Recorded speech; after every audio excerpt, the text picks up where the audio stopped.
نحمدہ ونصلی علی رسولہ الکریم۔ محترم ناظرین، السلام علیکم ورحمۃ اللہ وبرکاتہ۔ امیر سے ملاقات پروگرام جولائی 2025 میں خوش آمدید۔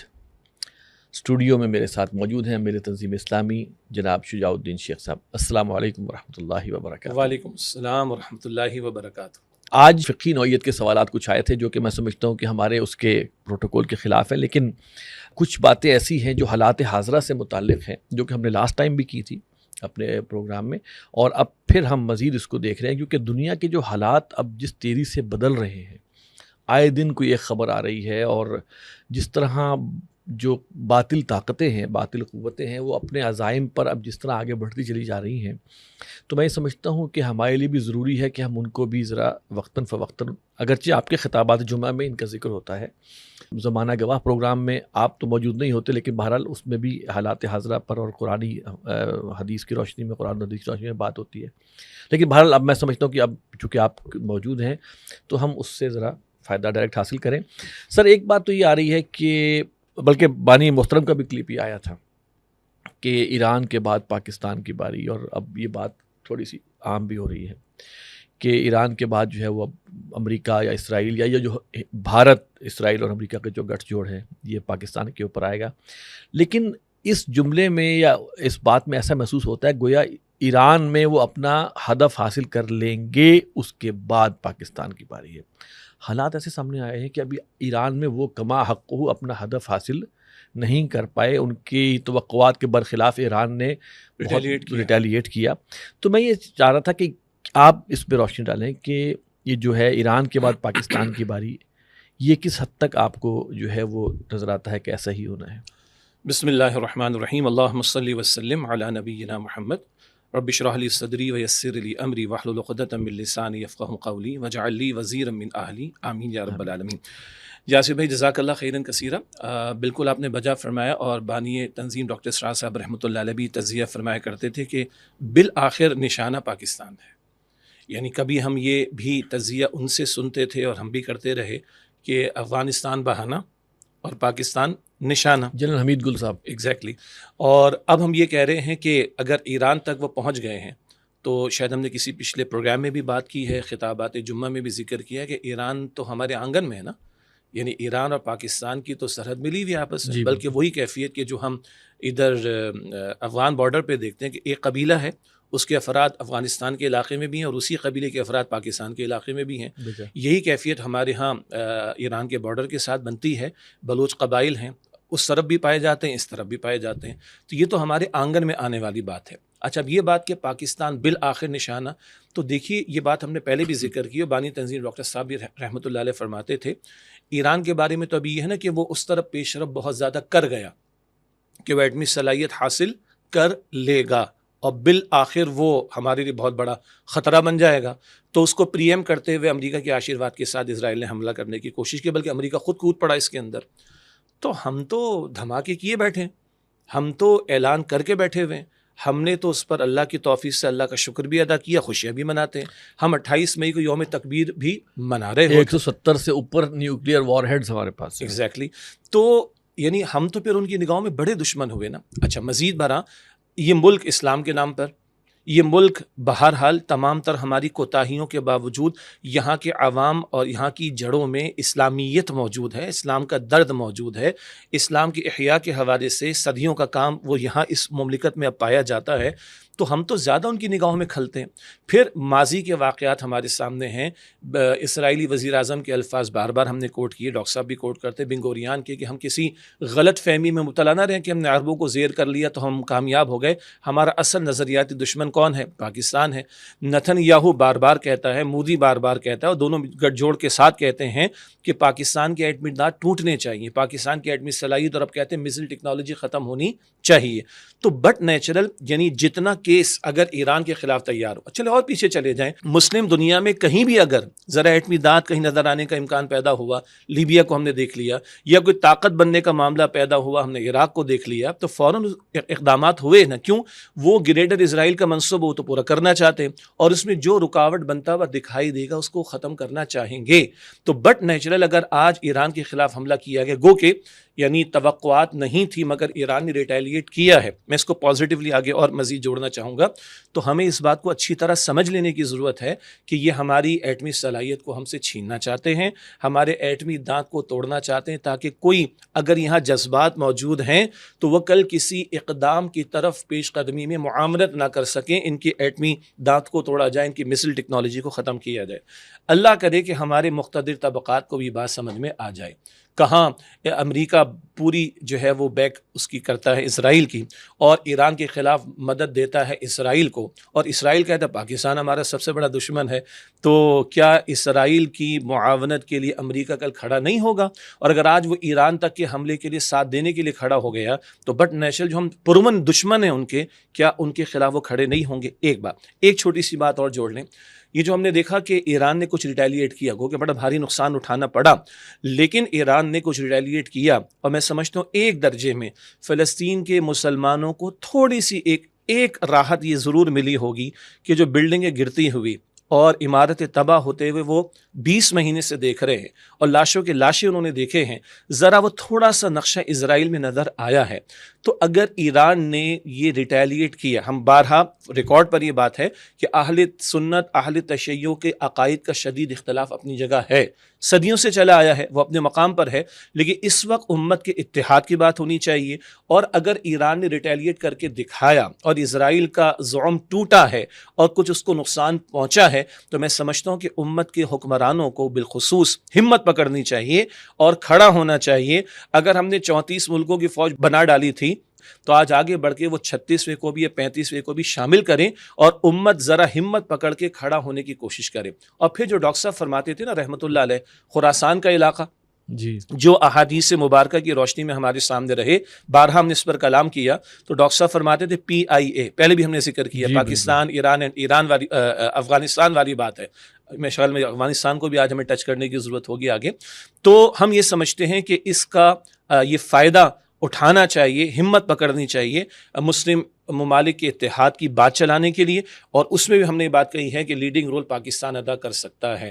ہمارے وزیر اعظم صاحب ہوں یا فیلڈ مارشل صاحب ہوں, اگر وہ وسط ایشیا کی ریاستوں کی طرف جا سکتے ہیں اور مشرق وسطیٰ کی طرف جا سکتے ہیں, اور مسلم ممالک کے علاوہ غیر مسلم ممالک کے بھی دورے کر لیتے ہیں, لیکن اگر وہ مسلم ممالک کے دورے کر رہے ہوتے ہیں اور بات چیت چل رہی ہوتی ہے, تو کیا ایک امتی سپہ سالار, ایک امتی وزیر اعظم, ایک امتی حکمراں, اس کی ذمہ داری نہیں بنتی کہ وہ امت کے درد کو بھی محسوس کرے, اور رسالت مآب علیہ السلام کی واضح احادیث کی روشنی میں مستقبل کا منظرنامہ سامنے رکھتے ہوئے یہ جو خراسان کو اکٹھا کرنا اور مضبوط کرنا ہے, میں سمجھتا ہوں دس از دا ریئل ٹائم کہ ایران کے اس ریٹیلیشن کے نتیجے میں, میں شاید تیسری دفعہ کہہ رہا ہوں, جو زعم ٹوٹا ہے اسرائیل کا, اس سے فائدہ اٹھا کر اس امت کے اتحاد کی بات چلانی چاہیے. جی, تو اب یہ جو ظاہری بات آپ نے فرمایا کہ الٹیمیٹلی تو پاکستان ہے جس نے کہ وہ طاقت حاصل کر لی ہے, اور اس لحاظ سے ہمیں سمجھنا چاہیے کہ اسرائیل جو ہے وہ اس کی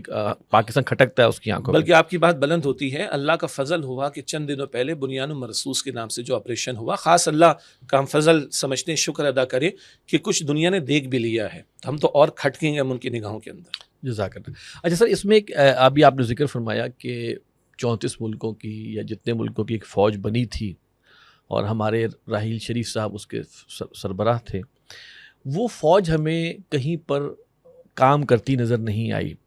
تو میرا یہ خیال ہے کہ شاید وہ فوج جو بنی تھی وہ کسی اور کام کے لیے بنی تھی, جی.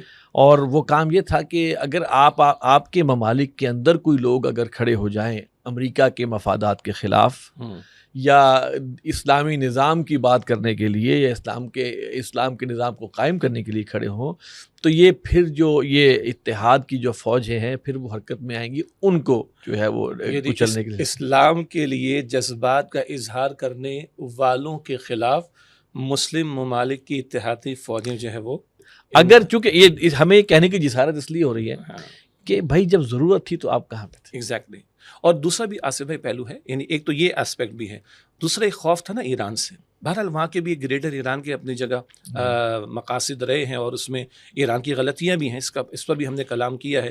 شاید ایک وہ خوف بھی تھا کہ ہماری بادشاہتیں جو ہے وہ خطرے میں نہ پڑ جائیں. صحیح. تو ایکسٹرنلی یہ تھریٹ بھی شاید تھا, اور انٹرنلی وہ تھریٹ کہ ہمارے مسلم جذبات رکھنے والے لوگ کھڑے نہ ہو جائیں اور امریکہ ناراض نہ ہو جائے، تو ان کو بھی کنٹرول کرنا اور ایکسٹرنلی اس کے تھریٹ کو بھی ہمیں کیٹر کرنے کی ضرورت ہے۔ لیکن بجا بات ہے کہ ہم امریکہ کو خوش کریں، ہم امریکہ کو جو ہے وہ ٹریلینز آف ڈالرز کے معاہدے کر کے نوازنے کی کوشش کریں، ہم جو ہے وہ لگژریز بھی چھوٹا لفظ ہو جائے گا، طیارہ جو ہے وہ تیار کر کے دیں، اور پڑوس میں ہمارے بچے بچیاں بوڑھے عورتیں ذبح ہو رہے ہوں، اور ہماری یہ افواج، ہمارے یہ اموال، ہماری یہ صلاحیت حرکت میں نہ آئیں، تو پھر وہ حدیث یاد آتی ہے کہ حب الدنیا وکراہیت الموت، کی دنیا کی محبت اور موت سے نفرت یہ پیدا ہوگا تو پھر تمہارے ساتھ یہ حشر ہوگا۔ اب آپ یہ دیکھیے گا کہ جب یہ سیز فائر ہوا اسرائیل اور ایران کے درمیان، تو اس کے بعد سے جو قیامت مزید ڈھائی جا رہی ہے غزہ کے اوپر، یعنی کہ جو خوراک کا ٹھیکہ ہے وہ ایک مرسنری، ایک جسے کہنا کہ ایسی این جی او کو دیا گیا ہے جس کے بارے میں رپورٹ آئی ہے کہ وہ اس خوراک میں بھی زہر ملا کے دے رہی ہے۔ پھر اس کے جو ڈپو ہے دینے والے جو ان کے مراکز ہیں وہ ہٹ کے آبادی سے کیے گئے ہیں، لوگوں کو چل کے وہاں آنا پڑتا ہے، اور پھر اس کے بعد ان جگہوں پر بھی جہاں پر وہ اکٹھے ہوتے ہیں ان پر بھی حملہ ہو گیا، اور ابھی جس 100 سے اوپر کے قریب ٹول جو ہے وہ ایوریج جو ہے وہ چل رہا ہے اس وقت بھی، اور اب جو ہے وہ آپ اندازہ یہ کیجئے کہ ایران اور اسرائیل کی جنگ کے بعد دنیا خاموش ہو گئی۔ جی اور وہ جو دعوے تھے ٹرمپ کی طرف سے جناب امن کی بات اور جنگوں کو ختم کروانا، تو یہ جنگ نہیں ہے، یہ ظلم نہیں ہے۔ خوراک میں زہر دینا یہ بدترین انسانی، یعنی کہ اب انسانی جرائم بھی شرمندہ ہو گئے ہوں گے کہ بھائی یہ ہم سے بھی آگے نکل گئے۔ پھر وہ یاد آتا ہے نا کہ جو بانی تنظیم ڈاکٹر صاحب فرماتے تھے رحمۃ اللہ علیہ کہ انسانیت کے سب سے بڑے دشمن کون؟ یہود ہیں، اور یہ آج ان کی جو یعنی وہ ہے نا انسانیت بھی شرما جائے، یہ جملے بھی چھوٹے پڑ جاتے ہیں۔ بہرحال یعنی اس طرح یعنی وہ تو حرکتیں کریں گے، یعنی ان کا تو پورا پلان ہے، اور جیسے آپ نے فرمایا کہ اب وہ خوراک کے حصول کے لیے اپنے گھروں سے علاقوں سے باہر نکلنا پڑتا ہے، اب تو دھمکی دے رہے ہیں علاقے خالی کر دو، سرے سے انخلا کی باتیں ہو رہی، نکلنے کی باتیں ہو رہی۔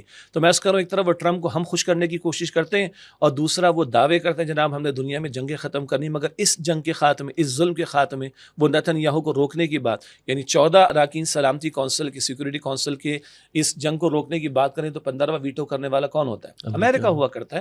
تو یعنی اس کا نقاب بھی اتر چکا ہے بالکل، اگر اب بھی ہمیں سمجھ نہیں آتی اور اب بھی ہم اس کذب بیانی کے بعد بھی ہم سمجھتے ہیں کہ اسے بنا کر ہمیں رکھنے کی ضرورت ہے، تو اس سے بڑا دھوکہ کیا ہوگا؟ اچھا، جیسے اب ایک اور آپ نے بات اسی گفتگو میں فرمائی کہ اللہ تعالیٰ ہمارے اکابرین کو، مقتدر طبقات کو ہدایت دے، اور ہم دعا گو ہیں کہ اللہ تعالیٰ انہیں ہدایت دے، لیکن ایسا محسوس ہوتا ہے کہ وہ آگاہ ہیں کسی حد تک۔ دیکھیں، کوئی بھی پاکستان کو فوجی فائدہ ہو تو اس کا فوراً امریکہ چاہتا ہے کہ وہ نہ ہو، یعنی کہ نیوکلیئر کا سب سے پہلے مخالف امریکہ تھا۔ جب پاکستان نیوکلیئر دھماکے کرنے لگا تو کلنٹن نے کیا کیا جو ہے وہ لالچ پاکستان کو دیا تھا، ٹھیک ہے۔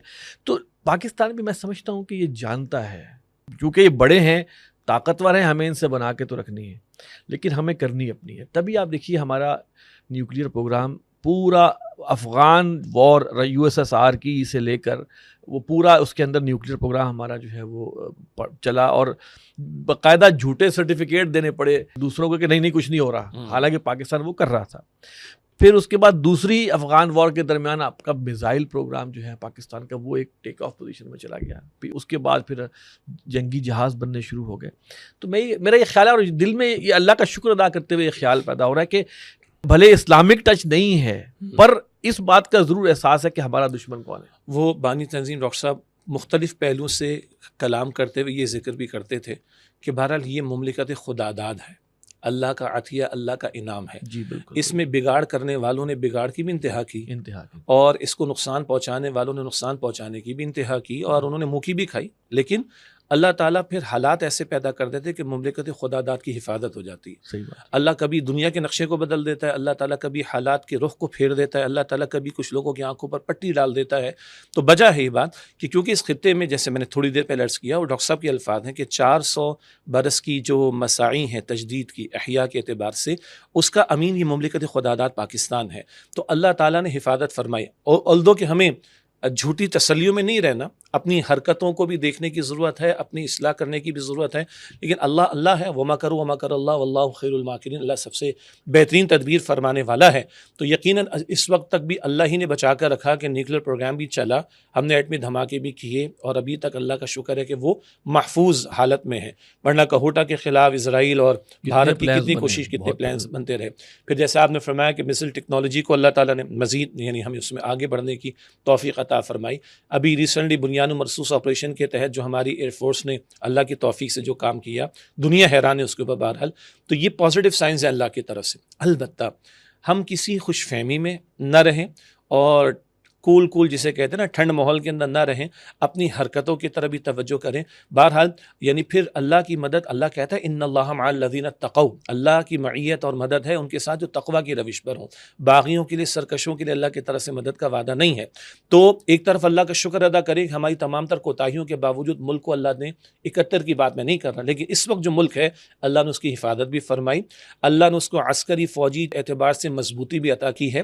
اب ہم چاہیں گے کہ ہمارے مقتدر طبقات، ہم نے 12 کا بھی کسی سے خدا واسطے کا بیر تھوڑی، کوئی دشمنی کا معاملہ تھوڑی، آج جس کسی کے ہاتھ میں اقتدار ہے وہ امت کا نمائندہ ہے اور یہ اس کے پاس امانت ہے۔ ہمارے پاس امانت ہے، جو دین کی تعلیم ہم تک پہنچی اس کو ہم بیان کر سکتے ہیں، ہم واعظ و نصیحت کر سکتے ہیں، ہم اب دین و نصیحت کے تحت مشورے دے سکتے ہیں، لیکن جن کے پاس اختیار ہے وہ اس سے آگے بڑھ کر سکتے ہیں۔ تو ان کے لیے ہمیں دعا بھی کرنی چاہیے، ان کو ہمیں اچھے مشورے بھی دینے چاہیے، اور یاد دہانی کرائیں کہ یہ چھوٹا ملک نہیں، یہ بڑا ملک ہے، بڑے مقصد والا ملک ہے، بڑے اللہ کے پلان میں اس کا بہت بڑا رول ہے۔ اور وہ جو خراسان والی بات اشارتاً ہوئی احادیث مبارکہ، اللہ کرے کہ ہمارے حکمرانوں اور مقتدر طبقات کے سامنے بھی وہ نقشہ رہے۔ اگر کبھی صرف نظر ہے تو ہم پہنچاتے رہیں گے، بیان کرتے رہیں گے، اور ان کے لیے دعا کریں گے کہ اللہ تعالیٰ ان کے دلوں کو نرم کرے اور اس طرف بھی پیش رفت کرنے کی توفیق عطا کرے۔ میں الحمدللہ اس بات کا بھی جو اظہار کر رہا ہوں اللہ تعالیٰ کا شکر ادا کرتے ہوئے کہ بانی محترم کی جو ویڈیوز یا ان کے کلپس جو ہیں وہ میں سمجھتا ہوں کہ ہر طبقہ کے لوگوں تک پہنچے ہیں، جو عوام سے خواص تک کی، جس میں آنے والے جو خدشات کا ذکر اور پھر احادیث نبویہ کا ذکر جو کہ مستقبل کے حوالے سے ہیں، اسلام اور دنیا کے مستقبل کے حوالے سے ہے، اس کا شہرہ ہوا۔ ورنہ یہ آپ اندازہ کیجئے کہ یہ تو ان چیزوں کا ذکر کبھی تھا ہی نہیں۔ کم از کم میں اور آپ اپنی جو شعوری زندگی کی بات کرتے ہیں تو اس میں ہمیں کب جا کے یہ ملنا شروع ہوا اور کہاں سے ملنا شروع ہوا، یہ بتاتا ہے کہ الحمدللہ کہ یہ ایک اللہ تعالیٰ نے ڈاکٹر صاحب سے یہ اس میں آپ کی بات بلند ہوتی ہے۔ ڈاکٹر صاحب یہ بھی فرماتے تھے علیہ رحمہ کہ ہمارے خالص جو دینی طبقات ہیں، جہاں الحمدللہ مدارس بھی ہیں اور قرآن و سنت کی تعلیم، فقہ کی تعلیم بھی ہے، پھر احادیث کا مطالعہ بھی ہے، لیکن وہ جو ابواب فتن ہے نا، وہ احادیث مبارکہ کی کتب میں اب جو معروف ترتیب ہے وہ آخر میں آتے ہیں۔ شروع میں عقائد کا بیان آتا ہے، ایمانیات کا بیان آتا ہے، عبادات کا ذکر آتا ہے، اور ظاہری بات ہے ایک مزاج کے تحت ان احادیث کو پڑھنا بھی پڑتا ہے، پھر فقہی مسائل کا استنباط کرنا پڑتا ہے، پھر ان کو بیان کرنا پڑتا ہے۔ لیکن ہوتے ہوتے وہاں اتنا وقت صرف ہو جاتا ہے کہ جب تک کتاب الفتن تک پہنچے، جس میں مستقبل کی فتنوں کا تذکرہ، احادیث مبارکہ جو آپ اشارہ کر رہے ہیں، ہم ذکر کر رہے ہیں، خراسان کا تذکرہ، اور پھر مشرق وسطیٰ کے معاملہ، جناب مہدی کی آمد کا معاملہ، جناب عیسیٰ علیہ السلام کی آمد کا معاملہ، عالمی سطح پر اسلام کے غلبے کا معاملہ، وہاں تک پہنچتے یا تو معین جو اوقات ہوتے ہیں وہ ختم ہو چکے ہوتے ہیں، یا اتنی گفتگو پہلے مباحث پر ہو چکی ہوتی کہ وہاں تک پہنچتے وقت نہیں رہتا، یہ توجہ نہیں رہتی۔ تو اس وجہ کر عام طور پر ہمارے دینی طبقات میں بھی ان پہلوؤں کے حوالے سے خاصی کمی رہی۔ البتہ ایک طرف ڈاکٹر صاحب رحمۃ اللہ علیہ، اللہ تعالیٰ نے ان کے ذریعے سے بھی کام لیا، اور اب کچھ علماء کی طرف سے بھی اس کی طرف پیش رفت ہوئی ہے، اور کئی اہل علم خود یہ کہتے ہیں کہ ہم بھی شاید پہلی مرتبہ ان مباحث کو پڑھ رہے ہیں۔ تو چلیے اگر ڈاکٹر صاحب کے ذریعے سے بھی چند اور اہل علم کے ذریعے کام شروع ہوا تو ہم سمجھتے ہیں کہ اس کو زبان زد عام کرنے کی ضرورت ہے، اور مستقبل اگر اسرائیل کا ہر شہری گریٹر اسرائیل کے نقشے کو جانتا ہے اور اس کی تفصیلات کو جانتا ہے اور اس کے مباحث کو جانتا ہے، اور ہم سمجھتے ہیں ان کے پاس تو سچا کلام بھی نہیں ہے، وہ تو تحریف شدہ ہے، ہم تو دعوے دار ہیں کہ ہمارے پاس اللہ کا سچا کلام ہے، اور الصادق والمصدوق محمد مصطفیٰ صلی اللہ علیہ وسلم کی واضح احادیث موجود ہیں۔ تو عام آدمی کو بھی پتہ چلنا چاہیے، تاکہ جو بظاہر مایوسیاں ہیں اور بظاہر اندھیرے ہیں، اس کے درمیان میں یہ روشنی کی امید کی کرن ہمارے سامنے رہے گی، تو عمل کی طرف بھی پیش قدمی انشاءاللہ تعالیٰ ہو سکے گی۔ یہ ایک آپ نے تو بہت حسن ظن کے ساتھ یہ بتایا کہ کیوں نہیں پڑھایا گیا، اور ہم اس کو حسن ظن ہی سمجھتے ہیں یقیناً، لیکن شاید یہ وجہ بھی ہو کہ انہوں نے کہا ہوگا اچھا یہ اس کو یعنی کہ یہ شاید اتنی اہم چیز نہیں ہے جتنے کہ روزانہ کے فقہی مسائل اور یہ معاملات، یہ کیونکہ ڈے ٹو ڈے کرنٹ ہے، یہ پتہ نہیں شاید کچھ عرصے بعد جا کے ہے، لیکن اب شاید ان کو بھی پتہ چل گیا ہے کہ بھائی اب وقت آ گیا ہے کہ اس کو بھی عام کیا جائے۔ حالانکہ احادیث میں یہ ذکر موجود ہے کہ دجال اس وقت تک نہیں نکلے گا جب تک کہ ممبر و محراب سے اس کا ذکر ختم نہیں ہو جائے۔ اب آپ دیکھیے سورۃ الکہف کے تعلق سے کتنا سوشل میڈیا پر میسیجنگ ہے، لیکن میں ذاتی طور پر جانتا ہوں کہ کئی لوگوں نے کہا کہ معمولات میں شامل نہیں ہے، تلاوت بھی شامل نہیں، اور اللہ کے رسول علیہ السلام نے تو دجال کے فتنے سے بچنے کے لیے جمعے کے دن سورۃ الکہف کی تلاوت کی تلقین فرمائی، تو وہ معمول بھی نہیں، اور پھر وہ ممبر و محراب سے وہ بیان بھی نہیں ہو رہا، جو کہ اشارہ ہے کہ آمد کا معاملہ قریب محسوس ہو، جیسے کہ آپ نے حدیث کی روشنی میں اشارہ کیا۔ جی اچھا، اسی کو تھوڑا سا ہم آگے بڑھاتے ہیں۔ جو ابراہیم ایکارڈ 2 اب آ رہا ہے سامنے، جس کے تحت کہ پھر اسرائیل کو تسلیم کرانے کا معاملہ بھی اس کے اندر ہے، اور یہ بات سامنے آ رہی ہے کہ سعودی عرب، ترکی اور پاکستان وہ ایک دوسرے کی طرف دیکھ رہے ہیں کہ کون پہلا قطرہ کون بنے اور پھر باقی اس کے، یہ صورتحال اور اس میں آپ کے علم میں ہے، اور ہم وہ کلپ چلا بھی دیں گے۔ چلے میرے دل کی بات ہے، آپ چلا دیجیے گا انشاءاللہ تعالی، جو بانی تنظیم ڈاکٹر صاحب کا رحمۃ اللہ علیہ السلام سے۔ جی کہ چاہے سارے عرب ملک اسرائیل کو تسلیم کر لیں، پاکستان کبھی نہ کرے، اس لیے کہ پاکستان اسرائیل کے طور پر وجود میں آیا ہے۔ اللہ نے اسے اسرائیل کے وجود میں آنے سے 1 سال قبل وجود بخشا ہے، ہم کبھی تسلیم نہیں کریں گے۔ اصل میں تو جنگ ہمیں کرنی ہے، مقابلہ ہمیں کرنا ہے، وہاں تک تو ہماری فوجیں جائیں گی، حضرت مسیح کے ساتھ ہو کر لڑیں گی، حضرت مہدی کی مدد کریں گی، یہ سارا کا سارا رول تو اللہ نے ہمارے لیے رکھا ہے۔ لہذا کسی صورت عرب کر لیں، مجبور ہو چکے ہیں، بے بس ہو چکے ہیں، ان کا معاملہ جو بھی ہے وہ جانے، لیکن چاہے وہ تسلیم کر لیں، اسرائیل کو کسی صورت میں پاکستان تسلیم نہ کرے۔ آپ یہ بتائیں کیوں تسلیم کرے، یعنی کوئی مثبت بات بھی ہے جو پاکستان اسرائیل کو تسلیم کرے، کوئی اس کے حق میں کوئی بات ہے؟ جی دیکھیے، مہاتیر محمد کا بھی ایک بڑا پیارا انٹرویو نقل ہوا تھا، اور اس میں مہاتیر سے بھی سوال کیا کہ تم کیوں اسرائیل کو، یعنی اگر ہم تسلیم کروانے کی بات کریں تو تم کیوں تسلیم نہیں کرو گے؟ تو مہاتیر نے وہی بات کہی جو قائد اعظم نے بھی کہی تھی، الیجیٹمیٹ چائلڈ آف دا ویسٹ، مغرب کا ناجائز بچہ، غاصبانہ طور پر کوئی ان کا حق نہیں بنتا وہاں پر۔ یعنی ہم تو بہت کلیئر ہیں اس بارے میں، معراج کا واقعہ جب ہم بیان کرتے ہیں اس کے ذیل میں بات آ جاتی ہے، اور سیدنا عمر رضی اللہ تعالیٰ یروشلم کا چارج لینے کو جاتے، کس سے لینے گئے؟ عیسائیوں سے۔ تو یہ ڈیبیٹ تو تھی عیسائیوں اور مسلمانوں کے درمیان، اور بڑا پیسفلی انہوں نے اپنی کتابوں میں بشارات دیکھی۔ حضور کی بات تو بہت بلند ہے صلی اللہ علیہ وسلم۔ سیدنا عمر جس انداز سے یروشلم کا چارج لینے کو آئے، کہتے ہیں ہماری کتابوں میں نشانیاں موجود ہیں، انہوں نے پیسفلی سیدنا عمر کے حوالے چابیاں کر دی، اور یہ بھی کہا تھا کہ یہودی یہاں پر آباد نہ ہو، اللہ اکبر کبیرہ۔ تو یہ تو معاملہ سید حضور کے دور میں طے، اور سیدنا عمر کے دور میں ایگزیکیوٹ میں کہہ دوں کہ ہو چکا تھا۔ یہودی تو بیچ میں کودے ہیں یہ بالفور ڈکلیریشن کے بعد سے، اور غاصبانہ قبضہ، یہ ساری تفصیلات ہم نے بیان کی۔ تو سب سے پہلی بات، یہ سارا قضیہ ہی غاصبانہ بدماشی کی بنیاد پر ہے، اور فلسطینیوں کو ان کے گھروں سے بے گھر کر کے ان کو یہاں پر غاصبانہ طور پر لا کر آباد کیا گیا ہے۔ ایک تو یہ نمبر 1۔ دوسری بات، اگر ہم پاکستان کی بات کریں، پاکستان کی پالیسی پہلے دن سے کیا چلی آ رہی؟ قائد اعظم نے کیا فرمایا تھا؟ قائد اعظم نے یہی فرمایا تھا جو مہاتیر کے الفاظ سے کم و بیش، کہ وہ مغرب کا ناجائز بچہ ہے۔ لیاقت علی خان مرحوم امریکہ تشریف لے گئے، تو وہاں کے امریکی میزبان نے کہا کہ آپ لوگ ابھی نوزائیدہ مملکت ہیں، نئے نئے آپ وجود میں آئے، بڑے مسائل ہوں گے، اگر آپ اسرائیل کو قبول کر لیں تو ہم آپ کے لیے خزانے کھول دیں گے۔ تو انہوں نے بڑا پیارا جملہ کہا کہ our souls are not for sale۔ Quaid Azam اور لیاقت علی خان مرحوم، یہ ڈے 1 سے ہماری آفیشیل پالیسی گورنمنٹ کے لیول پر چلی آ رہی ہے۔ اگلی بات یہ ہے کہ ایک طرف تو یہ ملعون قوم جس کے بارے میں قرآن کریم کس قدر کلام کرتا ہے، بلکہ عجیب بات ہے، پہلے بھی ہم نے ذکر کیا، ڈاکٹر صاحب کے دروس میں بات آتی ہے، سورۃ البقرہ میں ہم سے خطاب بعد میں، یا ایھا الذین آمنوا استعینوا بالصبر والصلاۃ، یہ البقرہ کی آیت 153 ہے۔ 150 آیات میں سے تقریباً 100 یا اس سے زائد آیات میں بنی اسرائیل کا ذکر آتا ہے، اور ان کی چارج شیٹ اللہ تعالیٰ بیان کرتے کس قدر جھوٹے، مکار، وعدہ خلاف، انبیاء کو شہید کر دینے والے، اور پھر ان کی کتابوں کے حوالے دے کے کس قدر تحریف انہوں نے کی ہیں. یہ سارے جرائم قرآن ہمارے سامنے جو ہے وہ پیش کرتا ہے. پھر اگلی بات ڈاکٹر صاحب فرماتے ساری دنیا بھی تسلیم کر لے، پاکستان بالکل تسلیم نہ کرے. کیوں؟ پاکستان تو علاج ہے اسرائیل کا.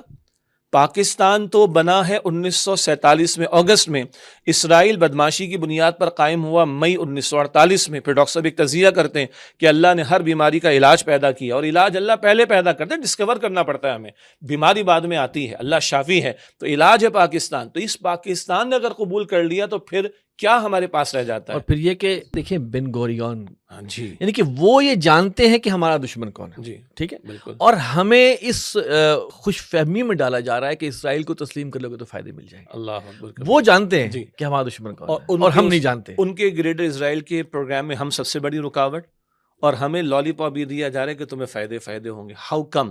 اور اگر وہ ایران تک پہنچ رہے ہیں تو بھائی پاکستان اور ایران میں کتنے سینکڑوں میل کا فاصلہ ہے، کوئی فیصلہ نہیں. لیبیا نے جی اپنا نیوکلیئر جو بھی تھا، چھوٹی موٹی جو بھی استعداد جو بھی تھی وہ حوالے کر دی تھی. جی. تو قذافی کے ساتھ کیا حال کیا حل ہوا؟ بالکل مثالیں ہمارے سامنے موجود ہیں نا جی، کہ جی. یہ اسرائیل جس پر کہ آپ بھروسہ کیے بیٹھے ہیں، جی یہی آپ کی ٹانگیں کھینچتا ہے بعد میں. اور امریکہ اس کی چونکہ اس کے اوپر ہے جو قرآن مجید میں ہے نا کہ یہ دیواروں کے پیچھے سے حملہ کریں گے، تو دیوار ان کی امریکہ ہے. ایگزیکٹلی. اور کیا امریکہ قابل اعتماد ہے؟ وہ کہتا ہے ٹرمپ کے 2 ہفتے میں لیتے، پھر ہم ایران کے بارے میں کو سوچیں آگے حملہ کر دیتا ہے. وہ کہتے ہیں جی ہم جنگ بند کروائیں گے، لیکن اسرائیل کے اندر اسرائیل کے ظلم کو روکنے کی کیا مطلب. ہمارے بڑے اچھے فارن آفیشلس نے جو ایکس رہے ہیں ان لوگوں نے کہا کہ کیا اب یہ قابل اعتبار ہے؟ یہ ٹرمپ قابل اعتبار، اس کی کوئی کریڈیبلٹی رہ گئی؟ اس پر کوئی اعتماد کیا جا سکتا ہے؟ اور پھر وہ بات، وہ جو اتحاد ثلاثہ والی بات ہے، یعنی امریکہ، اسرائیل اور بھارت کا معاملہ، تو یہ اتحاد ثلاثہ تو گریٹر اسرائیل کو تقویت دینے کی اس میں لگا ہوا ہے، یعنی کوشش میں لگا ہوا ہے، اور ہم ان کے دشمن نمبر 1 ہیں. تو ہاؤ کم؟ اور پھر نتنیاہو کا ذکر آ چکا ہے، مودی کا ذکر آ چکا ہے، یہ تو گٹجور حنود. اور پھر اللہ تعالیٰ نے فرما دیا جی لَتَجِدَنَّ اشد الناس علی عداوۃ للذین آمنوا الیہود والذین اشرکوا، کہ تم ایمان والوں کی دشمنی میں سب سے زیادہ شدید تر پاؤ گے کس کو؟ ان کو جو یہود ہیں اور وہ جنہوں نے شرک کیا. تو یہود اور مشرکین اس دور کا گٹھ جوڑ تھا، اور یہود اور آج کے مشرکین ہنود، یہ ہندو آج کا گٹھ وہ جوڑ. اس وقت کے مشرکین بت پرست، جی. اور آج کل کے مشرکین جو ہے یہ بھی بت پرست ہے. تو یعنی کہ اتنی واضح دلائل موجود ہیں قرآن سے. جی ہمارے پاس جو اکابرین کی، جو ہمارے بڑوں کی، جو قائد اعظم کی جو باتیں ہیں، پھر ان کے اکابرین کے بیانات، جی. اور پھر اسرائیل کا طرز عمل پاکستان کے خلاف جی.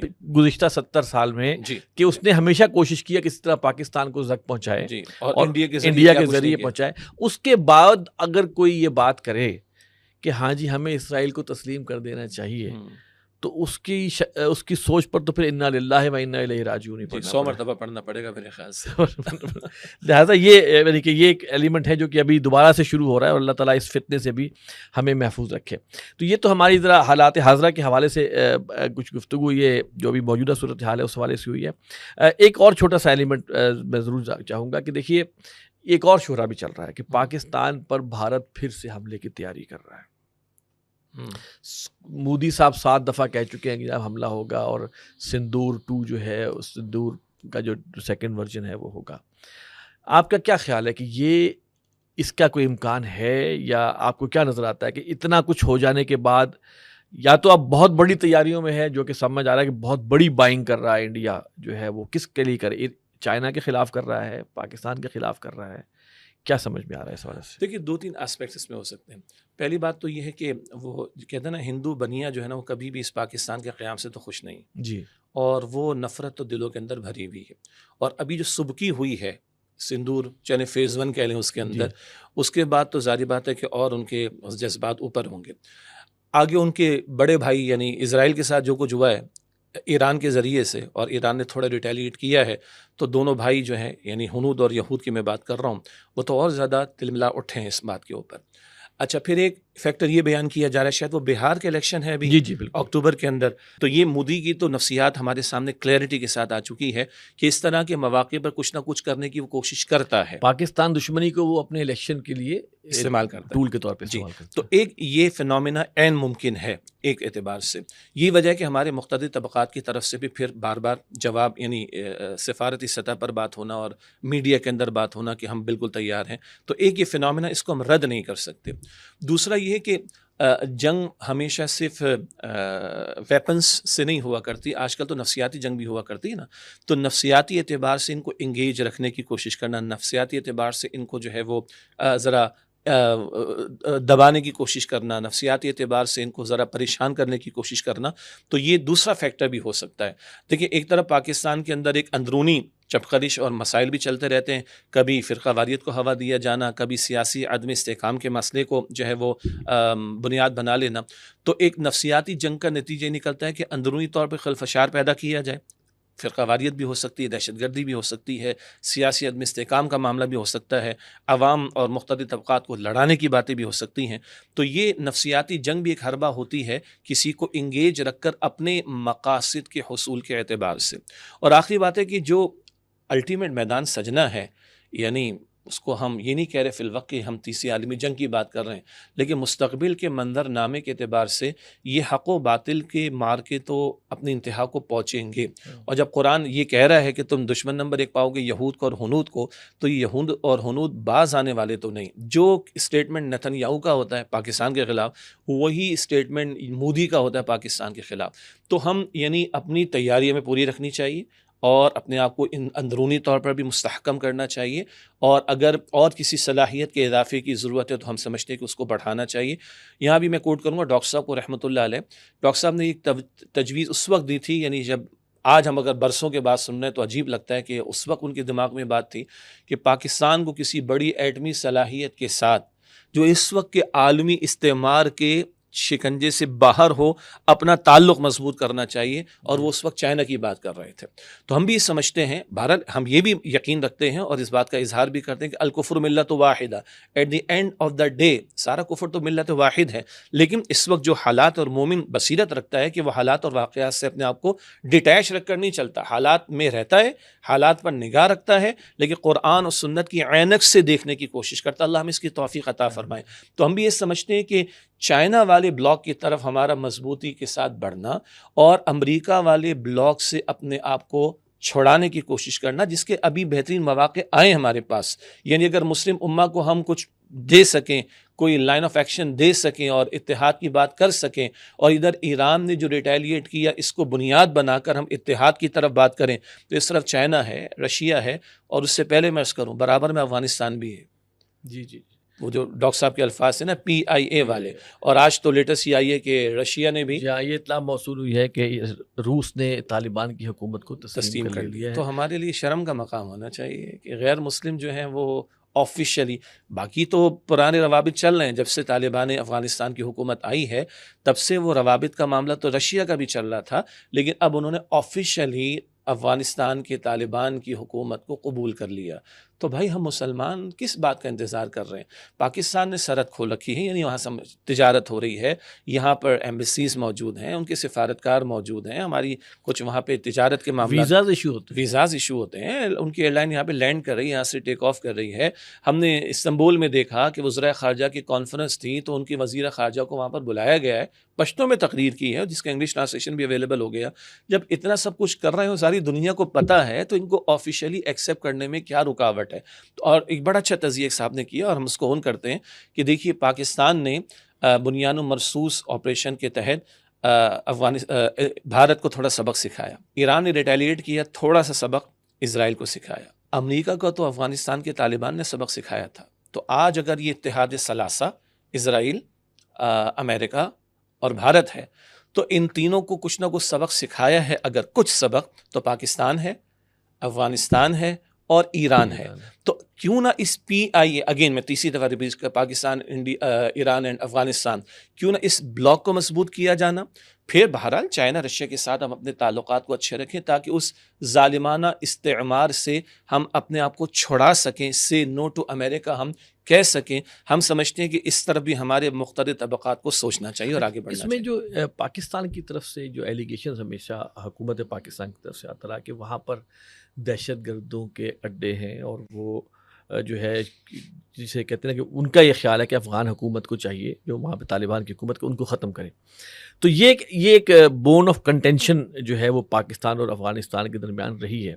تو آپ کیا سمجھتے ہیں کہ افغانستان کو اس حوالے سے کیا کرے اگر یہ ایکوزیشن پاکستان کی؟ اچھا، مجھے یاد آ رہا ہے شاید ہم نے اس پہ بات بھی کی تھی کہ اس وقت جو امیر ہیں طالبان کے، ان کی طرف سے تو باقاعدہ ایک فتویٰ کہیں، بلکہ فتویٰ نہیں، حکمراں کی طرف سے تو آرڈر آتا ہے کہ انہوں نے اس بات کا حکم دیا تھا کہ افغانستان کی سرزمین سے کوئی ایسی حرکت دہشت گردی کی پاکستان کے خلاف نہیں ہونی چاہیے، جس کو شاید ہم نے بیان بھی کیا. یہ حالیہ کچھ دنوں پہلے ہی آیا ہے، وہ بھی یہ 6 مئی کے جو پاکستان انڈیا کی جنگ کے بعد آیا ہے. صحیح.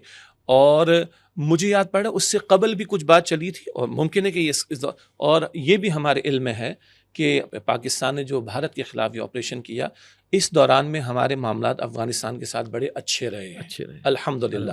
تو ہم یہی چاہیں گے، اور ہم نے پہلے بھی کہا ہے. اب دیکھیں حکومت بہرحال وہاں ایک موجود ہے، ٹھیک ہے، اور ہم اس کو اون کر، یعنی ہم تو اون کرتے ہیں اس کو.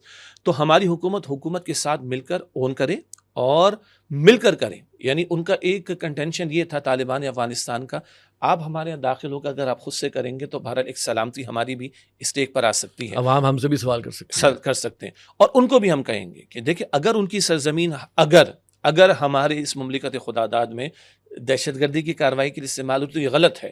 اس کو تو ملا عمر رحمۃ اللہ علیہ نے بھی ڈسکریج کیا تھا.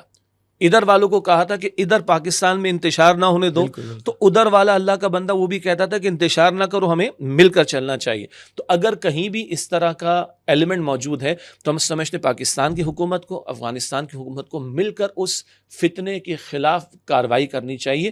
یہ ہم بالکل 2 اور 2 4 کی طرح واضح انداز میں کہیں گے. اگر وہاں سے کچھ ہو رہا ہے تو وہ غلط ہو رہا ہے، ان کو اس کو، اب جیسے ان کے امیر نے منع کر دیا ہے تو میں سمجھتا ہوں کہ ہماری حکومت اس کو تھوڑا ریگارڈ کرے اور دونوں حکومتیں مل کر ایسے فتنہ انگیز لوگوں کے خلاف کارروائی کریں. کیوں آج اگر وہ پاکستان کے لیے اور کسی اور کے جو ہے وہ بہاف پر کر رہے ہیں نقصان دہ بنے، تو کل کیا افغانستان کے لیے نقصان دہ نہیں بنیں گے؟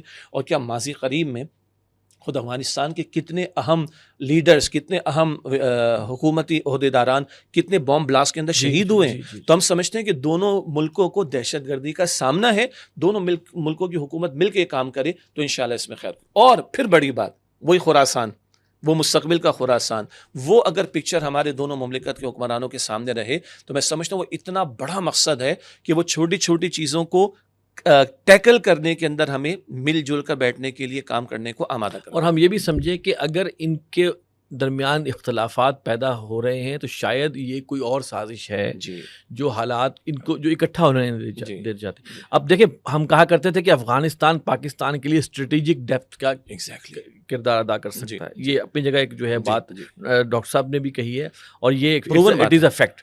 تو لہٰذا یہ بھی ہم سمجھیں کہ اگر کوئی ہمارے درمیان میں کوئی مخالفتیں پیدا ہو رہی ہیں یا پیدا کی جا رہی ہیں تو ہم کھٹک جائیں اس کے اوپر، یا ٹھٹک جائیں کہ یار یہ کسی، اب انڈیا کی انوالومنٹ ہوگی، انڈیا چاہے گا کہ یہ اکٹھے نہ ہونے پائے اور وہاں سے وہ حملے کرائے گا. ظاہر ہے انڈیا کی بھی بڑی ڈیپ روٹڈ وہاں پر جو ہے وہ جڑے جو انویسٹمنٹس وہاں موجود ہیں اور وہ بھی جو ہے وہ رول پلے کر رہی ہے. ضمن ایک بات جس کی شاید تفصیل میں ہم نہیں جا سکیں گے، ماہ محرم بھی چل رہا ہے نا، تو بانی تنظیم ڈاکٹر صاحب رحمۃ اللہ علیہ نے صحن کربلا پر کلام کیا اور کمال کا تبصرہ کیا ماشاءاللہ.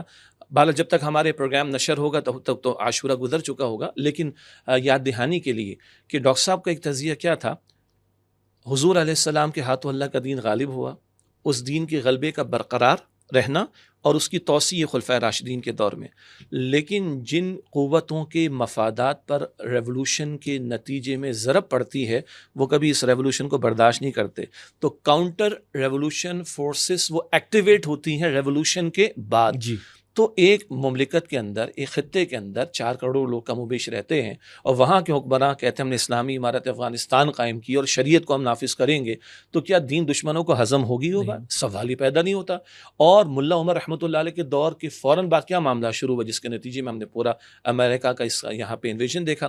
اسی اعتبار سے اگر آج ان کو پھر اللہ نے اقتدار دیا اور وہ پہلے دن سے کہہ رہے ہیں ہم تو اسلام کی شریعت کو نافذ کرنا چاہتے ہیں، تو کاؤنٹر ریولوشن فورسز کبھی اس کو برداشت نہیں کریں گی. تو لا محالہ اس اس انقلاب یا اس عمارت کے خلاف بھی ایکشن لیا جائے گا. تو ہم سمجھتے ہیں کہ ان کو بھی یہ بات سمجھنا ضروری ہے کہ یہ فتنہ پرور لوگ ہمیں نہیں چلنے دیں گے. اور مملکت خدا داد پاکستان، ہمارا جرم ضرور ہے کہ ہم نے شریعت کو نافذ نہیں کیا، مگر ہمارا یہ جرم بھی ہے دنیا کی نگاہوں میں کہ ہم نے اسلام کا نام لیا، ہم نے اسلامی جمہوریہ پاکستان کا، ہم نے اللہ کی حاکمیت کا اعلان کیا. اور اگر یہ افغانستان میں ایک پیش رفت ہوتی ہے اور اس کو دے کر کچھ جذبات پاکستان میں پیدا ہوتے ہیں تو دنیا کو تو یہ چیز کبھی ہضم نہیں ہوگی. تو یہ کاؤنٹر ریولوشن فورسز کا یہ حرکت کا معاملہ کہ وہ انتشار پیدا کریں گے، یہ بھی میں سمجھتا ہوں کہ دونوں ملک کی عوام کو بھی اور حکمرانوں کو سمجھنے کی ضرورت ہے اور اس کے مقابلے میں متحد ہو کر محنت کرنے کی ضرورت ہے. جزاک اللہ جی. آج الحمدللہ ہمارا پورا پروگرام جو ہے وہ اچھا، آج ہم شاید ہمارے ویورز کے سوالات شاید نہ لے پائے. جی بس وہ ایک صاحب کے وہ ہم لے لیں گے انشاء اللہ. قرآن مجید کا جو ترجمہ ایک تمام اس میں جو ہوا ہے، اگر آپ کہتے ہیں تو ہم آج ہی لے لیتے ہیں اس کو. مختصراً لے لیں میرے خیال سے. یہ ہمارے حافظ عبداللہ صاحب ہیں، انہوں نے کہا ہے کہ محترم جو قرآن مجید کا ترجمہ نیو پرنٹ ہوا ہے جس پر تمام مسلک کے علماء متفق ہیں، وہ کس نام سے پرنٹ ہوا ہے، نام بتا دیجئے. اچھا یہ بالکل اویئر نہیں ہے تو میں ناظرین کو بتاتا ہوں کہ وہ العلم فاؤنڈیشن ہے، دی علم فاؤنڈیشن جو ہے اس نے یہ ایک کاوش کی ہے اور یہ شاید پاکستان کی تاریخ میں شاید پہلی دفعہ ہی ہے کہ کسی ایک ترجمہ قرآن کے اوپر تمام مسالک جو ہے متفق ہو. تو میں چاہوں گا کہ تھوڑا سا آپ اس کا ایکسپلینیشن بھی دیں تاکہ ہم ایک جو ہمارے قاری ہیں ان کا سوال بھی جو ہے ہمارے ناظرین میں سے ایک سوال جو ہے وہ اکوموڈیٹ ہو جائے، برکت کے طور پہ شامل ہو جائے. دیکھیں جو ادارہ ہے اس کا نام تو ہے دی علم فاؤنڈیشن، کراچی میں قائم ہے. کب سے بنا ہوا ہے؟ اور یہ 2009 میں قائم ہوا. اچھا 2009 ٹھیک ہو گیا جی. 2009 میں یہ باقاعدہ ایک رجسٹرڈ باڈی کے طور پر قائم ہوا جی، اور ایک سیپریٹ ادارہ ہے الحمدللہ. اور کراچی کی بزنس کمیونٹی کے حضرات نے، جو مخیر حضرات ہیں، ان لوگوں نے مل کر قائم کیا. بنیادی مقصد تو اس ادارے کا یہ تھا کہ اسکولوں کے نظام میں کچھ بہتری یا نظام تعلیم میں کوئی بہتری اور ہم کچھ انپٹ دے سکیں، خاص طور پر دینی اعتبار سے اگر ہم کچھ محنت کر سکیں. تو میرے کام وہاں پر شروع ہوا سن 2010 میں الحمدللہ. اور یہ کوشش کی گئی کہ اسکولوں کے موجودہ نظام میں رہتے ہوئے طلباء کو پورے قرآن حکیم کے ترجمے اور مختصر وضاحت سے گزارنے کی کوشش کی جائے. تو 2010 میں سلسلہ شروع ہوا چند اسکولز میں. اچھا اب ناظرین کہہ سکتے ہیں کہ آپ کو اتنی تفصیلات کیسے پتہ ہیں؟ تو ایک چھوٹی سی وضاحت ہو جائے کہ الحمدللہ مجھے بھی اس ادارے میں خدمات دینے کا موقع میسر ہے. جیسے ہمارے تنظیم اسلامی میں ایک اصول طے ہے کہ ہم جو قرآن پاک کی آیت ہے سورۃ المائدہ کے شروع میں تعاونوا علی البر والتقوی ولا تعاونوا علی الاثم والعدوان، کہ نیکی اور تقوی کے کاموں میں ایک دوسرے کے ساتھ تعاون کرو، گناہ اور زیادتی کے کاموں میں ایک دوسرے کے ساتھ تعاون نہ کرو. تو ہم تنظیم اسلامی کے پلیٹ فارم سے ایک طرف تو قرآن حکیم کی دعوت کو عام کرنے کی کوشش، جس کے لیے ڈاکٹر صاحب نے رحمۃ اللہ علیہ انجمن خدام القرآن کا سلسلہ بھی شروع کیا. اور تنظیم اسلامی بھی دعوت کے لیے قرآن حکیم کو بنیاد بناتی، دورہ ترجمہ قرآن، منتخب نصاب دروس قرآن. تو اور بھی لوگ اگر اس طرح کا کوئی کام کرتے ہیں تو ان کے ساتھ کوئی اشتراک کا معاملہ بن جاتا ہے. مختلف فورمز پر ہمیں ہمارے رفقائے تنظیم کو بلایا جاتا ہے، یونیورسٹیز میں دعوت دی جاتی. کراچی کا ایک اور ادارہ ہے جمعیت تعلیم القرآن کے نام سے، پاکستان بھر میں ناظرہ قرآن کے حوالے سے ان کی سروسز ہیں. تو وہ ہمارے یہاں قرآن اکیڈمیز میں کبھی کبھی اسٹال بھی لگا لیتے ہیں اور ان کو ایک دو پروگرام سے ہم چلے بھی جاتے ہیں. اسی طرح اور جس طرح فورم سے ہم جاتے ہیں تو بہرحال کچھ مشورہ ہوا تو 2008 کے اختتام سے ہی سلسلہ شروع ہوا تھا. 9 میں ادارہ رجسٹر ہوا تھا تو میں وہاں بھی منسلک اب بھی ہوں الحمدللہ. تو یہ تو اب کیونکہ منسلک ہو تو ساری تفصیلات میرے علم. 2010 میں سلسلہ شروع ہوا، کچھ اسکول میں معاملہ چلتا رہا. پھر اس وقت کون سا ترجمہ قرآن تھا؟ اس وقت ترجمہ قرآن، ہاں بہت اچھا سوال ہے آپ کا، 70 تراجم کو سامنے رکھ کر اس وقت اچھا 70 تراجم کو سامنے رکھ کر عربی اسلوب کا بھی لحاظ، آسان الفاظ کا چناؤ، اس کے تحت ہم نے ایک ترجمہ شروع کر دیا. اور یہ 70 تراجم جو تھے وہ اہل سنہ کے تھے؟ نہیں، اس میں اہل تشیع کے ترجمے بھی موجود ہیں. بلکہ میں یہاں ذکر کر دوں، ایک بڑی مشہور ایپ ہے لاہور میں ہی بعض ساتھیوں نے تیار کی ہے، ایزی قرآن و حدیث. جی تو انہوں نے ہم سے بڑا تعاون کیا. جب بھی ان کا نیا ورژن آتا سب سے پہلے وہ ہمیں شیئر کرواتے. تو ہم نے تمام مکاتب فکر کے تراجم کو سامنے رکھ کر حتی الامکان کوشش کی کہ عربی اسلوب مینٹین رہے. اور ٹیم وہ کام کر رہی تھی جو ماشاءاللہ تھوڑی بہت قرآن عربی سے بھی واقف ہے، دروس قرآن کا بھی ان کو تجربہ ہے، دورہ ترجمہ قرآن کا بھی تجربہ ہے. اور 2-3 علماء کو ہم دکھا بھی رہے تھے. البتہ وہ علماء اہل سنت کے تھے. جی جی. لیکن اس میں بڑا بریک تھرو کب ہوا؟ جب 2018 میں یہ بات ہوتے ہوتے پہنچی. اس وقت کے وفاقی وزیر تعلیم تھے بلیغ الرحمان صاحب, جو پھر پنجاب کے گورنر بھی کچھ عرصے پہلے رہے. تو بلیغ الرحمان صاحب تک یہ بات پہنچی ماشاءاللہ. یعنی میں یہ تعریف, کسی کا اختلاف اپنی جگہ پر سیاسی, کہ انہوں نے اس کو اون کیا بڑے اچھے انداز سے. اور ایک بڑا کام یہ کیا کہ انہوں نے 5 بڑے وفاق جو ہیں مدارس کے بورڈز انگلش میں کہہ لیں, ان کو ریکویسٹ کی کہ آپ اپنا ایک ایک عالم ہمیں دے دیں. اب 5 بڑے وفاق کون کون سے ہیں؟ دیوبندی, بریلوی, اہل الحدیث, جماعت اسلامی اور اہل تشیع. اچھا, کیونکہ جماعت اسلامی کا بھی اپنے مدارس کا بورڈ ہے. تو یہ 5 بڑے وفاق ہو گئے. I repeat again, Deobandi, Barelvi, اہل الحدیث, جماعت اسلامی اور اہل تشیع. ان کے ایک ایک بڑے عالم کو ان کے بورڈز نے ریکمینڈ کر دیا. اور یہ 5 علماء کی کمیٹی تھی. پھر ایک عالم نے کہا ایک اور صاحب کو ہماری طرف سے شامل کر لیں. تو 6 علماء ہو گئے, ان میں سے ایک انتقال کر گئے, اللہ ان کی مغفرت فرمائے. میں علم فاؤنڈیشن کی طرف سے اس کمیٹی میں نامزد کیا گیا. اور وفاقی وزارت تعلیم نے اس وقت کے ایک ان کے کنوینئر تھے, ان وفاق یعنی فیڈرل ایجوکیشن ڈپارٹمنٹ سے, وہ اس میں صاحب شامل تھے. تو یہ 7 افراد کی کمیٹی آپ کہہ لیجئے. 2017 میں کمیٹی بنی اور 3 سال تک 20 ملاقاتیں, ان کی میٹنگز ہوئی اسلام آباد میں. اور ایک ایک میٹنگ 5-5 6-6 گھنٹے کی ہوتی تھی. اور میں چاہوں گا ناظرین کی دلچسپی کے لیے, اس پیچھے یہ سب اپنا کام لے کر آتے تھے. بھائی یہ اس جملے پر یا اس لفظ پر یا تو اعتراض ہے یا اس میں یہ بہتری کی گنجائش ہے ترجمے کے اندر. اچھا, ابھی آگے چلیں گے, صرف ترجمہ نہیں, آگے بھی کچھ بہت اس میں. اچھا, تو وہ سارا کام لے کر آتے, پھر ہماری ٹیم بیٹھ کے اس کو کمپائل کرتی. کچھ چیز ہوتی ہے تو استحباب کے درجے میں لفظ اچھا کر لیں, کچھ جگہ ہوتا کہ بہتر لفظ وہ کر لیں, کچھ جگہ اختلاف آتا تھا. تو وہ ہم پھر لے کر آتے تھے ان علماء کے پاس. ابھی اب آپ بیٹھ کر اس پہ فیصلہ کریں. وہ اختلاف کی نوعیت جو ہے وہ عربی اسلوب کی بھی ہو سکتی تھی, چوائس آف ورڈز کی بھی ہو سکتی تھی, اور تفسیری آراء کی روشنی میں ترجمہ اختیار کرنے کی بھی ہو سکتی تھی. تو ایک ایک لفظ پر بحث ہوتی تھی. یہ 20 میٹنگز 5-5 6-6 گھنٹے کی ہوئیں. اور 28 جنوری 2020, یہ مجھے اس لیے یاد ہے کہ باقی سب نے سائن کیے اور اسٹیمپ لگائے تھے, میں نے ڈیٹ بھی لکھ دی تھی اس ڈاکیومنٹ پر. 28 جنوری 2020 کووڈ کا دور آ رہا تھا. یہ سب نے سائن کر دیا اور 3 پیج کا لیٹر ان سب نے لکھا کہ ہم نے کن باتوں کا خیال, اتحاد امت, فرقہ واریت نہ ہو اور بہتر ترجمہ وغیرہ وغیرہ. تو ان سب نے 3 پیج کا ایک ڈاکیومنٹ تیار کر کے اس پہ سائن کر دیا کہ اس پورے نصاب پر اب ایک ہے ترجمہ قرآن, جس کو ہم نے ٹائٹل دیا, علماء نے اتفاق کیا, متفقہ ترجمہ قرآن. جو ہماری جن کا سوال ہے سائل کا, انہوں نے بھی شاید یہ لفظ استعمال کیا. تو متفقہ ترجمہ قرآن جو ہے, ہاں, جس پر تمام مسلک کے علماء متفق ہیں, وہی بات ہو رہی. تو ٹائٹل اب اس کا ہے متفقہ ترجمہ قرآن. یہ علماء نے بھی اس ٹائٹل پر اتفاق کیا.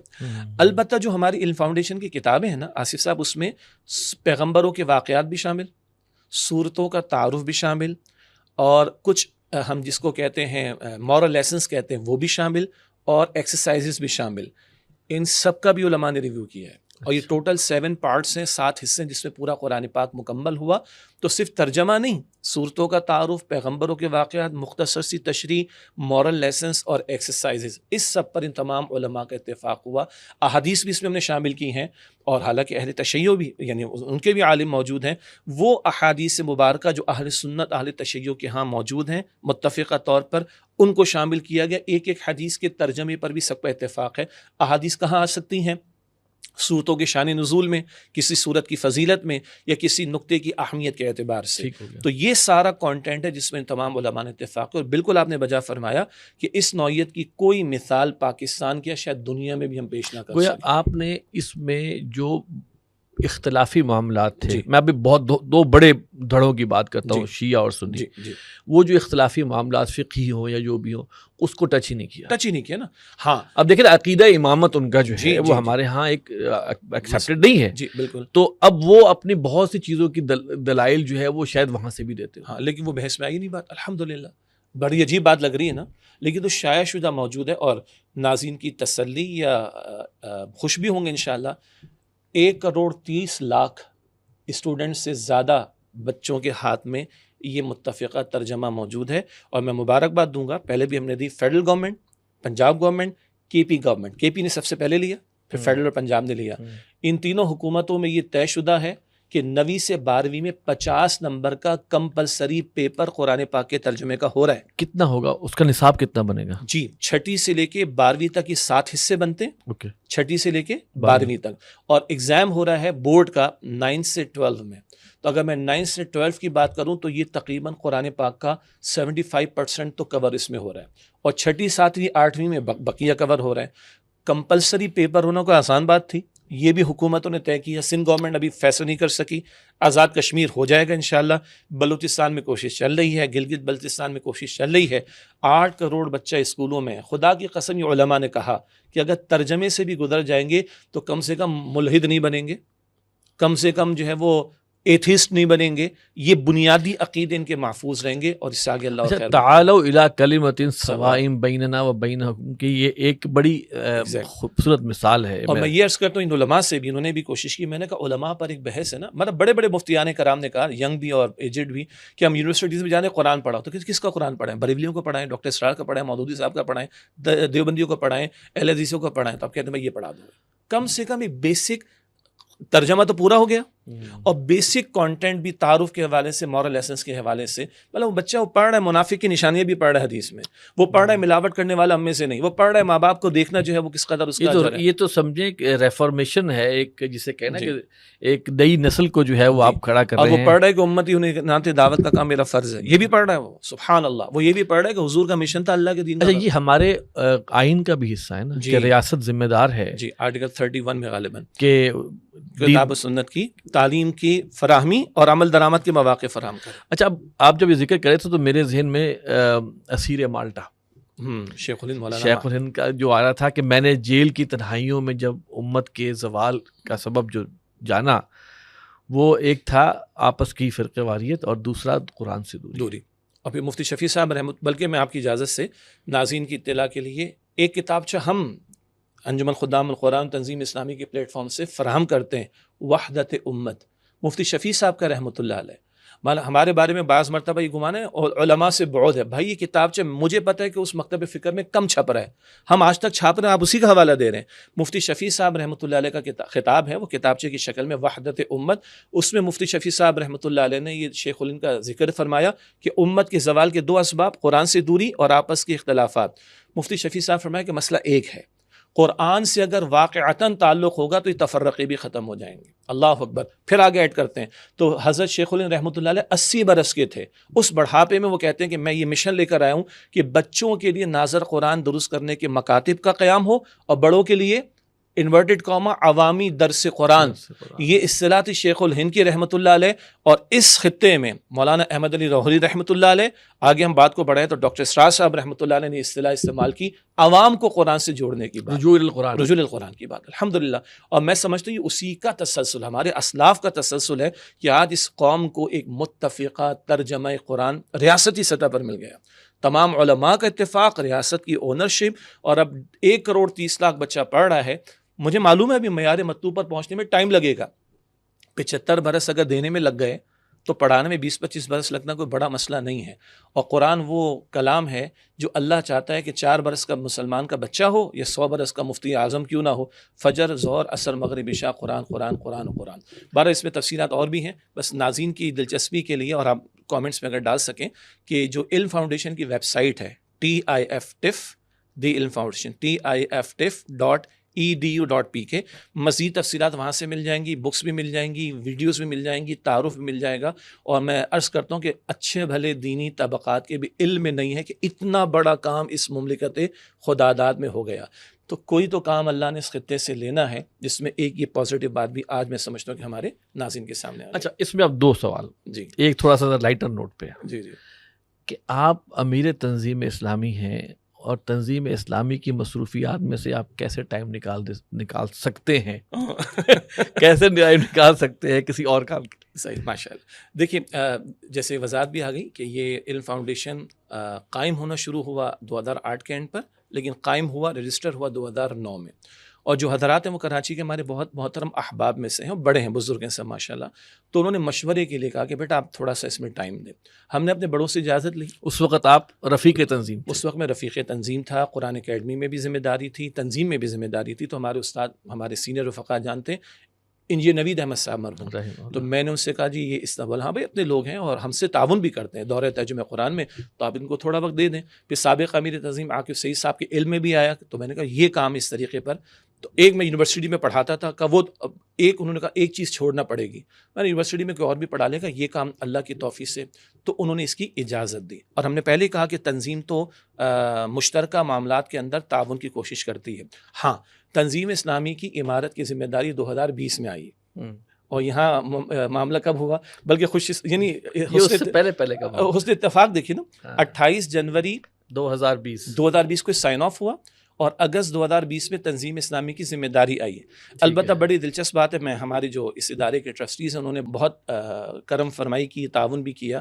میرے پر ٹائم کی کوئی پابندی نہیں, اور میرا اکثر کام جو ہے وہ آن لائن ہوتا ہے, کیونکہ کچھ اکیڈیمک کام ہے, کچھ چیزوں کا ریویو کرنا ہوتا ہے, کچھ چیزوں میں مشورہ دینا ہوتا ہے. ہاں ایک سیشن ہوتا ہے ٹیوزڈے کی جب میں کراچی میں ہوتا ہوں, وہ آفس کے اندر, اور کبھی ایک آدھ میٹنگ ہوتی ہے اس کے لیے فزیکلی, ورنہ وہ میٹنگز بھی آن لائن ہو جاتی ہیں. تو اب یہ وہ کام ہے کہ جو رات کو کبھی لیٹ نائٹ بھی ہو سکتا ہے, کبھی ارلی مارننگ بھی ہو سکتا ہے, کیونکہ اس میں کوئی ٹائم کی پابندی کا معاملہ نہیں ہے. اور ماشاءاللہ وہاں پہ اسٹاف بھی بڑا اچھا, ہمارے ساتھی اچھے ہیں الحمدللہ. تو لیکن کام ہمارے کام سے مطابقت رکھتا ہے, ہماری بنیاد دعوت کی قرآن پاک پر ہے, اور ماشاءاللہ تنظیم کے رفقا کے بچے گھروں میں پڑھ رہے ہیں یہ نصاب الحمدللہ, اور اداروں میں لوگ پڑھ رہے ہیں. تو الحمدللہ کیونکہ ٹائم کی پابندی نہیں, باؤنڈنگ نہیں ہے, تو اس کی مناسبت سے ٹائم اللہ تعالیٰ نے ہو جاتا ہے الحمدللہ. اچھا اب ایک جو یہ تو خیر لائٹ سا سوال لائٹر نوٹ پہ تھا, ایک تھوڑا ذرا اس کام کی مخالفت کس نے کی؟